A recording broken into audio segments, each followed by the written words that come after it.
आता ही स्थिती आली आहे की बाळासाहेबांच्या जे उच्चार आहे किंवा त्यांचे जे काही शब्द आहे एआयच्या माध्यमातून एआय टेक्नॉलॉजीच्या माध्यमातून समाजासमोर देशासमोर दाखवून खऱ्या अर्थाने बाळासाहेबांचा मोठा अपमान करण्याचा एक मोठं पाप उद्धव ठाकरेंनी केलं आहे। या देशामध्ये किंवा जगामध्ये असं अशा कुठल्याही व्यक्तीने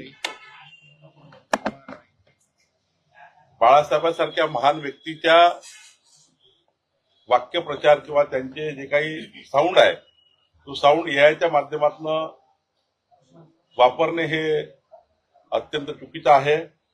बाळासाहेब हयात नसताना त्यांचा त्या ठिकाणी त्यांची जी स्टाईल होती भाषणाची किंवा त्यांचे जे शब्दप्रयोग होते ते हयात नसताना केवळ राजकीय फायदा करता किंवा राजकीय कार्याकरता उद्धव ठाकरेंनी वापरले। बाळासाहेबांचा अपमान यापेक्षा मोठा होऊ शकत नाही। मला वाटतं हा उद्धव ठाकरेंनी बाळासाहेबांचा सर्वात मोठा अपमान केला आहे।